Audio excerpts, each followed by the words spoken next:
نحمده تعالى ونستعينه الكرامة في الأولى والآخرة والصلاة والسلام على رسول الله وعلى آله وصحبه ومن والاه أما بعد. محترم ناظرین، السلام علیکم ورحمۃ اللہ وبرکاتہ. آپ نے ٹائٹل تو دیکھ لیا ہے کہ رمضان کے بعد کی زندگی کیسی ہو.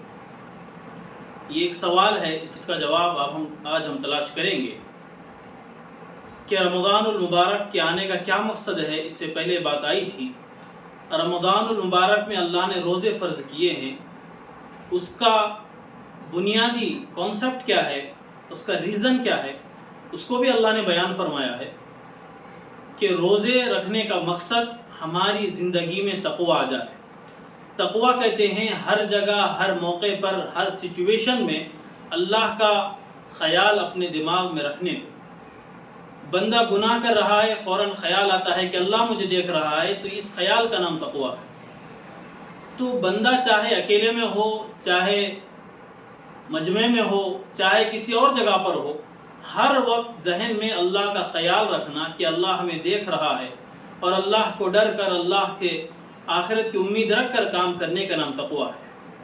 تو اب سوال یہ ہے کہ رمضان میں ہم نے پابندی کی ہے، تو کیا رمضان کے بعد بھی پابندی ضروری ہے؟ تو اس کا جواب ہے جی ہاں، بالکل ضروری ہے. کیونکہ رمضان یہ صرف ایک مہینے کے لیے آتا ہے، اور یہ گویا سمجھ لیجیے کہ ایک ورکشاپ ہے. یہ 30 ڈیز ورکشاپ تھا جس میں ہماری تربیت کی گئی، روحانی تربیت، اسپریچول ہمارا اس کے اندر بنایا گیا ہے کہ ہم اندرونی اعتبار سے ہمارے اندر ایک صبر کا جذبہ پیدا ہو. تو وہ روزے کے ذریعے ایک حد تک پورا ہو گیا. تو اب رمضان کے بعد کی زندگی کیسی ہو، کیا اس میں پابندی ہمیں کرنا ہے یا نہیں کرنا ہے؟ تو اللہ رب العالمین کا فرمان ہے، سورۃ الحجر کی آخری آیت ہے کہ وَاعْبُدْ رَبَّكَ حَتَّى يَأْتِيَكَ الْيَقِينُ، کہ اب اپنے رب کی عبادت کرو کب تک؟ موت کے آنے تک. یہ نہیں کہا گیا کہ صرف رمضان میں رب کی عبادت کرو.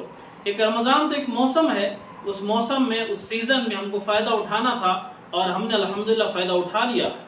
اب جو 11 مہینے رہ گئے ہیں، اگر ہم نے یہ سمجھ لیا کہ رمضان میں تو ہم نے عبادت کر لی، اب 11 مہینے اس کی ضرورت نہیں ہے، تو پھر ہم خسارے میں ہیں، تو پھر ہم گھاٹے میں ہیں. جس طرح ہم ایک ورکشاپ جوائن کرتے ہیں 30 ڈیز کا، 40 ڈیز کا، کیا اس کا مقصد ہوتا ہے کہ ہمارے اندر ایک کمیونیکیشن سکلز آ جائے، سافٹ سکلز آ جائے، ہمارے اندر بزنس کے سکلز آ جائے. یہ ہمارا مقصد ہوتا ہے. اگر ہم نے وہ ورکشاپ کو جوائن کرنے کے بعد اس کو ہم نے 40 دن تک یا 30 دن تک کیا، اب اس کو کمپلیٹ کرنے کے بعد ہم نے یہ سمجھ لیا کہ بھائی میرے پاس تو معلومات ہے، بس میں خاموش رہ جاؤں گا. اب ہم نے ورکشاپ کے کمپلیٹ ہونے کے بعد اس کو اپنی زندگی میں امپلیمنٹ نہیں کیا، تو پھر اس ورکشاپ کو کیا فائدہ؟ اسی طرح ہم نے رمضان میں روزے رکھے، تراویح کا اہتمام کیا، خیرات کیا، ہر کام ہم نے کیا، لیکن رمضان جیسے گزر گیا مسجدیں خالی ہو گئی. رمضان جیسے گزر گیا ایسے معلوم ہو رہا ہے جیسے عبادت کا سلسلہ ختم. یہ نہیں ہونا چاہیے. عبادت موت تک ہونی چاہیے. رمضان صرف ہماری روحانی سلسلے کو برقرار رکھنے کے لیے، ہماری روحانیت کو بنانے کے لیے آتا ہے. تو یہی ہماری گزارش رہے گی کہ رمضان کے بعد بھی ہم اسی طرح پابندی کریں جس طرح ہم نے رمضان میں پابندی کرنے کی کوشش کی ہے. دوسری بات کہ رمضان کا روزے رہ کر ہم نے اپنے آپ کو ہر حلال چیز سے بھی بچایا. مطلب روزے کی حالت میں ہم کو پیاس لگی، ہم کو بھوک لگی، سامنے کھانا رکھا ہوا ہے اور سامنے ہمارے پانی رکھا ہوا ہے، اور گھر میں کوئی نہیں ہے، کمرے میں کوئی نہیں ہے، لیکن ہمارے دل میں خیال آتا ہے کہ بھئی میں روزہ ہوں، اللہ مجھے دیکھ رہا ہے. کوئی نہ دیکھے، کوئی دیکھے نہ دیکھے، کوئی فرق نہیں پڑتا، لیکن میرا خدا مجھے دیکھ رہا ہے. تو یہ ڈر جو ہمارے دل میں تھا، یہ جو ہمارے دل میں اللہ کا خیال تھا کہ روزے کی حالت میں اکیلے ہیں، پیاس لگ رہی ہے، سامنے پانی کی بوتل ٹھنڈی رکھی ہوئی، لیکن ہم پینے کے لیے تیار نہیں ہیں. کیوں؟ اس سے ہمارا روزہ ٹوٹ جائے گا. تو یہ تو صرف ایک چند گھنٹوں کے روزے کی بات تھی، لیکن ایک روزہ وہ ہے جو ہم نے ایمان کا رکھا ہے. ایمان کا روزہ یہ ہے کہ ہم جھوٹ نہیں بول سکتے. ایمان کا روزہ یہ ہے کہ ہم دھوکہ نہیں دے سکتے. ایمان کا روزہ یہ ہے کہ ہم کسی کے ساتھ دغا بازی نہیں کر سکتے. ایمان کا روزہ یہ ہے کہ ہم منافقت نہیں کر سکتے. ایمان کا روزہ یہ ہے کہ ہم عبادت نہیں چھوڑ سکتے. وہ رمضان کا روزہ تو چھوٹا روزہ ہے. یہ ہم نے جو ایمان کا روزہ رکھا ہے، ہم نے جو کلمہ جس نبی کا پڑھا ہے، یہ بڑا روزہ ہے. اس کے بھی بہت ساری چیزیں ہیں جس کو ہم کو بچنا ہے. اس سے بچنے کی کون سی چیزیں ہیں؟ جیسے رمضان کا جو روزہ ہوتا ہے، اس روزے سے ہم کھانے سے پینے سے اور جنسی خواہشات کو تکمیل کرنے سے بچتے ہیں۔ اور یہ جو روزہ ہے، ایمان کا روزہ جو اللہ نے ہمیں دیا، اسلام کا روزہ دیا ہے، یہ وہ روزہ ہے جس سے ہمیں اللہ کی منع کردہ چیزوں سے بچنا ہے۔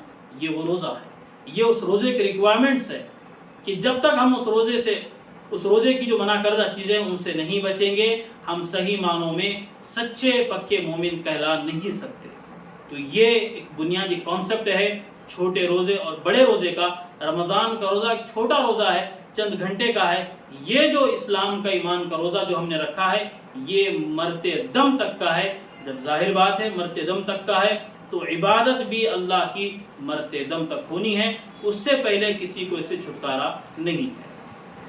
تو آخر میں ایک ضروری اعلان کرنا ہے، وہ یہ ہے کہ رمضان کے بعد بھی مسجدیں کھلی رہیں گی، اس کو آباد کرنے کی کوشش کریں۔ اللہ سے دعا ہے اللہ کہنے والے کو بھی اور تمام سننے والوں کو، دیکھنے والوں کو عمل کی توفیق عطا فرمائیں۔ وآخر دعوانا ان الحمد للہ رب